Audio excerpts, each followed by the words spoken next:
Hello again, everyone. I'm back here again with the DT-54 tractor. Now we will take a closer look at all the different functions and the 6-channel remote control. So for starters, we have the controller here. It's a Fly Sky model, not sure what model it is. It has 4 AA batteries. There's also 2 buttons on the back. I don't know what they do, but they are present. There are also 2 wheels on each side, and well, obviously 2 sticks, but both are spring loaded. Usually with a flying radio, you have the throttle like incremental and not spring tensioned. And there are also a few switches here. There are only a few functions.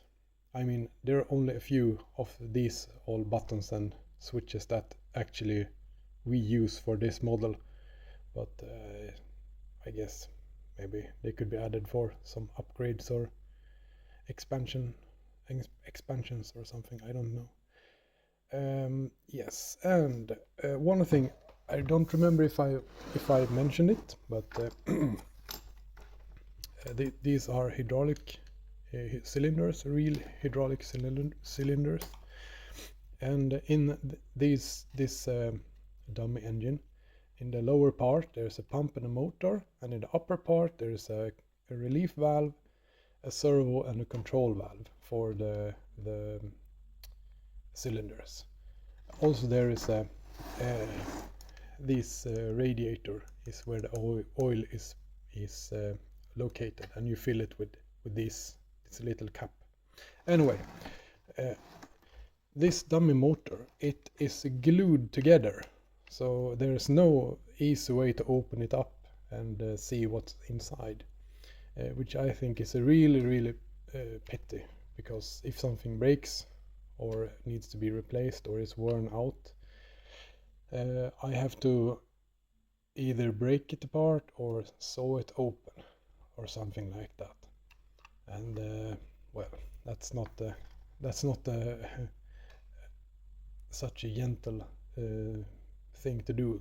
I don't know if this dummy engine case could be saved, or if you need to make something new.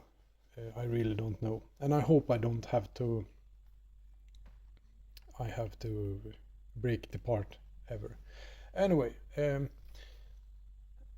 if I was able to open it, I could easily replace this dummy cylinder with a working hydraulic one, and I could remove this servo, and I could place here in its stead a micro servo and a control valve and a relief valve, and connect it to the hydraulic pump. Then I could have this hydraulic cylinder working properly, like it is in real life. So I guess that is a possible advanced upgrade, but I don't know, breaking into this engine in a controlled manner, I think is very hard. Well, yes, okay. I have, as you can see, I have left the cover for the electronic component compartment open, and I have unconnected the speaker because it's very loud. So when I talk, you will not be able to hear me. So I will show all the function first, and then I will cut and reconnect the speaker, and you can listen to the beautiful engine sound. But for now, we will just do it without the sound effects. You started with pressing the 2 buttons. and and then you power it on.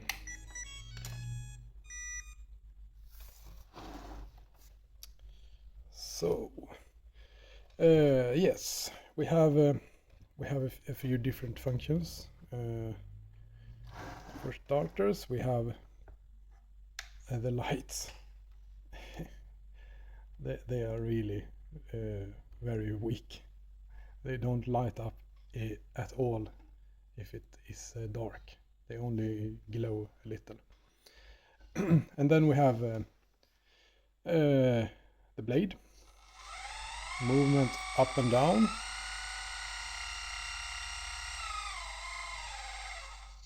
and it's controlled entirely from the hydraulic cylinders.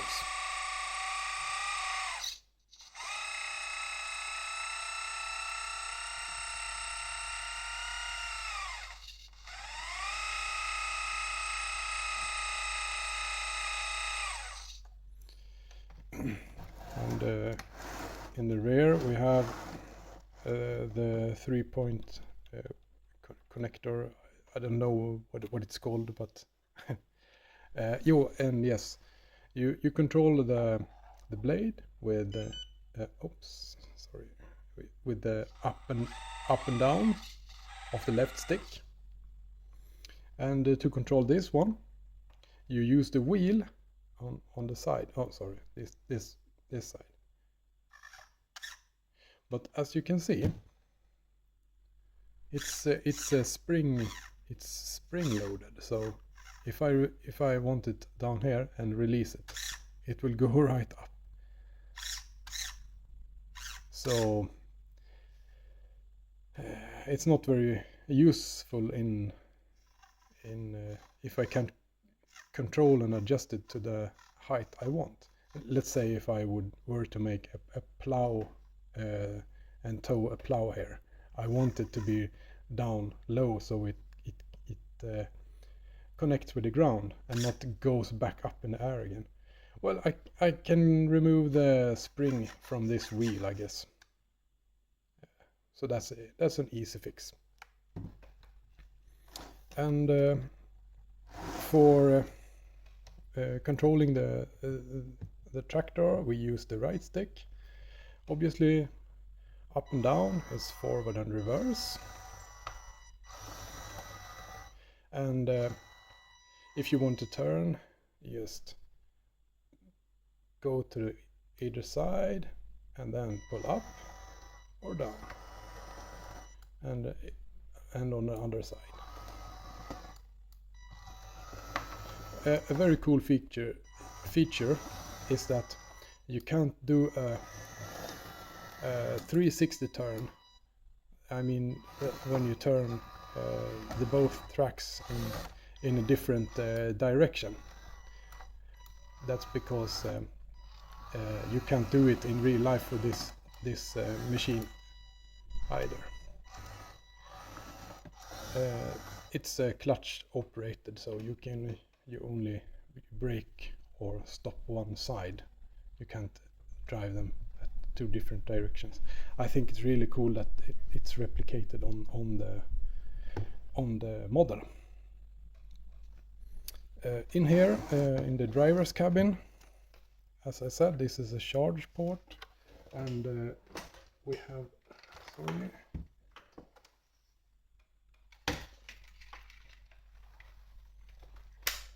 and we have the charger here. It's really simple. I think it takes about an hour to charge the battery full.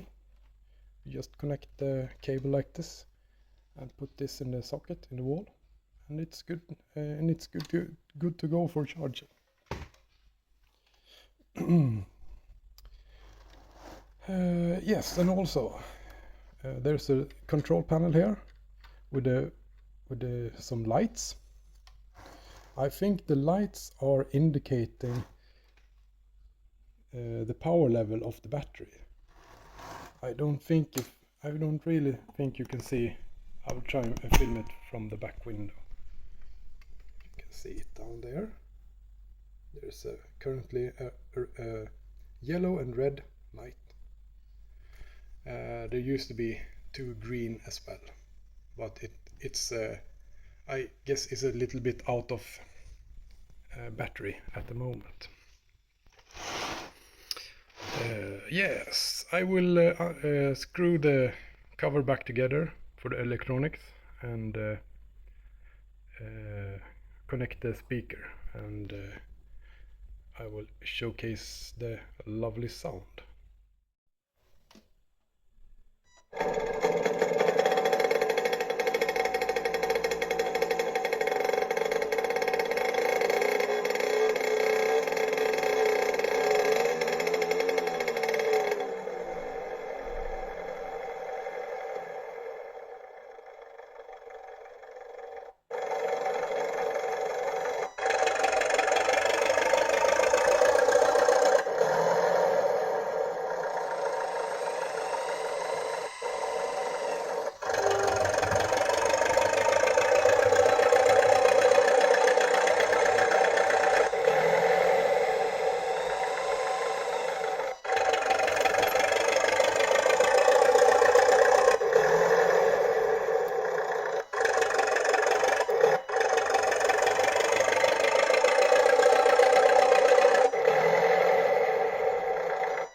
Yes, that's how it sounds.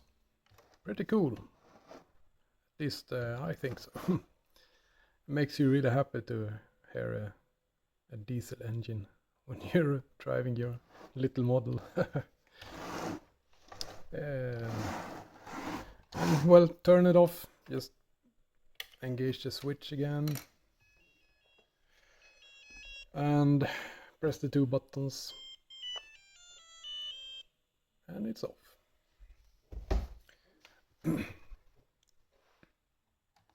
I think the sound effects is excellent. It really elevates the I mean the suspension of disbelief that this is a real sized vehicle. Really nice with the sound effects. Oh, and also something I forgot to mention in the part 1 video is the driver's bench. Well, at least I think I did. The driver's bench is it's much higher than it should be in real life to give room for all the electronics. That means that my happy driver will not fit inside because the bench is too high. It's not good. So I have an idea to modify the bench to allow my little driver to sit inside, because for me I think it's very important to have a driver figure. Well, like the sound effects, it really elevates the model to a more believable, real.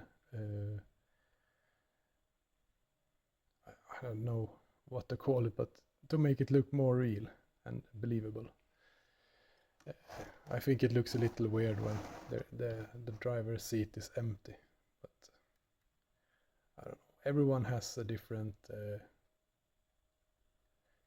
priorities, and I think it's really fun with with the figures. I mean, finding the right size doll clothes for them and weather and make them look real. I think it's really fun, at least. Also, I'm working on a scale garage, more like a scene for taking pictures and stuff like that. But I think it's really fun. It's a fun. You can see it as a one aspect of the hobby. Another aspect of the hobby that I really enjoy very much as well.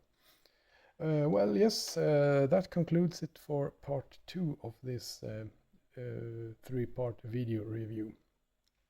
Now you have seen all the functions and listened to the sound. I don't think I forgot to mention anything. Yes, actually, there is something that I forgot to mention. It's, if you can see on the idler wheel, there is a little wheel hub cover. It looks like this. There should be a hub cap on the drive sprocket as well. You can see there's 6 holes, but there's nothing there. And I double checked the seller's store, and it's supposed to be a beautiful big aluminium or steel hubcap, but they were missing on my model. You can see both sides are missing the cap. I have sent them an email and asked for, well, a replacement part. We'll see how it goes. Yes, now it concludes the part 2 of this review series. Thank you all for watching, and I see you in the next one. Cheers!